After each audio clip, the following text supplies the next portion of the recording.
Ada pertanyaan guys, aborsi boleh atau tidak? Sebelum Anda mulai menjawab, saya ingin memberikan suatu gambaran. Katakanlah kita sudah menginput data masuk ke dalam BPJS. Ya, BPJS itu Badan Penyelenggara Jaminan Sosial.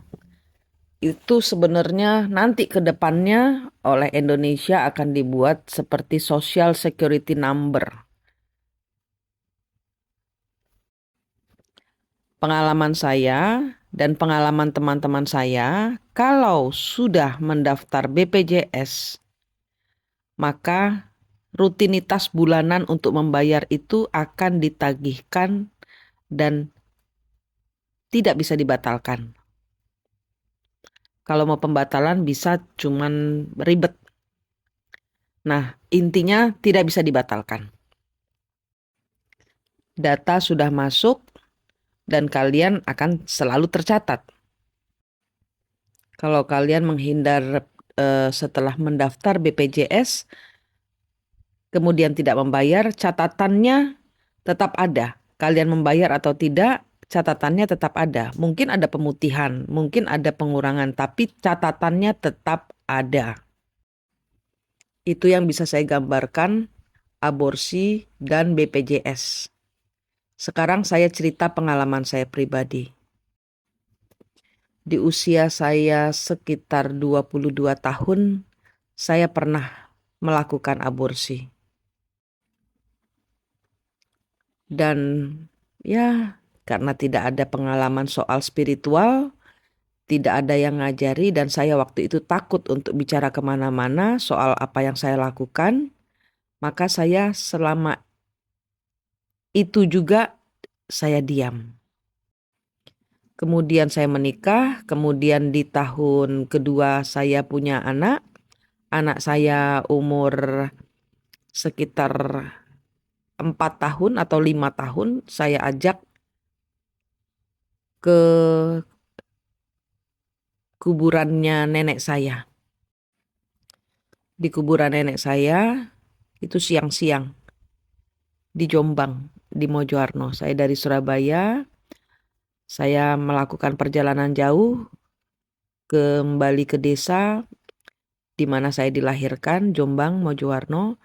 Kemudian saya tiba-tiba ada kayak suara meringkik, ya benar-benar yang membuat bulu kuduk merinding. Itu siang-siang. Dan di area kuburan itu di tengah sawah. Tidak ada siapapun juga di situ. Saya langsung gendong anak saya karena saya cuma berdua dengan anak saya langsung gendong anak saya kabur. Kemudian sampai anak saya berumur 17 tahun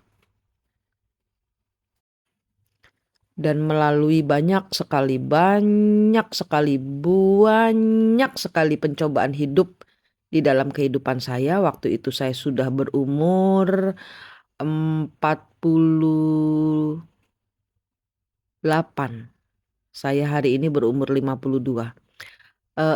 Umur 48 tahun, ya. Saya terbuka mata batinnya. Selama ini saya tutup memang mata batin saya tutup semenjak kecil, saya tutup karena saya nggak mau ngelihat yang aneh-aneh. Saya tutup karena saya takut.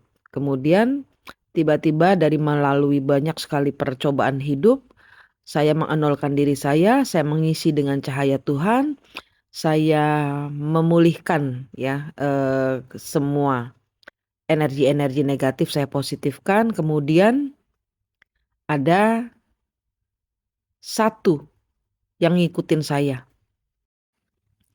Bentuknya saat itu berupa semacam kuntilanak lah. Baju putih, kemudian rambutnya panjang, mukanya kotor, tidak terawat. Dia hanya memandang saya dari kejauhan. Saya takut, kemudian saya meminta tolong teman saya yang memediumisasi, siapa, kok saya dipandangi terus sama makhluk itu. Beliau memperkenalkan diri, saya anaknya. Jadi yang memandang dari kejauhan itu adalah anak saya. Minta doa mamahnya, ingin dekat dengan mamahnya.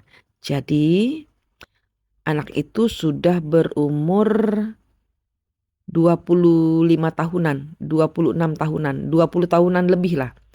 Jadi anak itu sudah besar.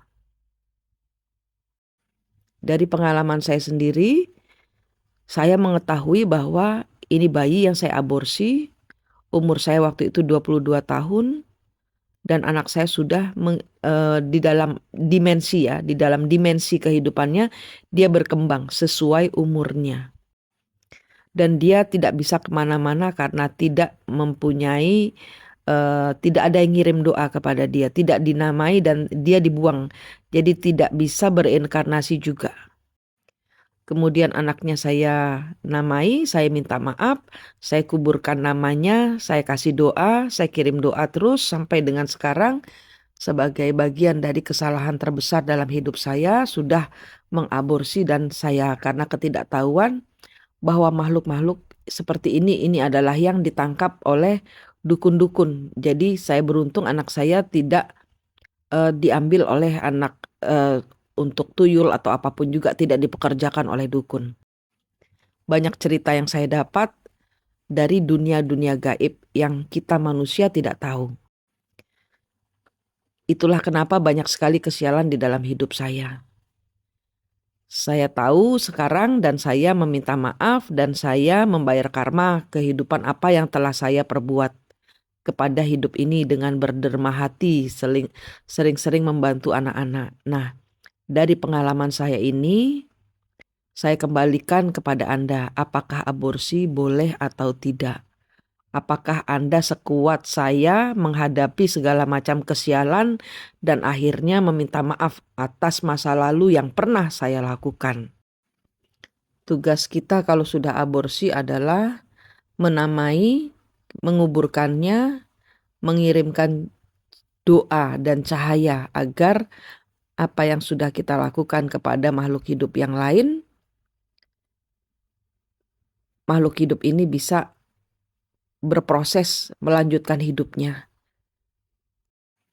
Meminta maaf sama Tuhan, membayar karma kita di kehidupan ini supaya tidak nurun ke anak.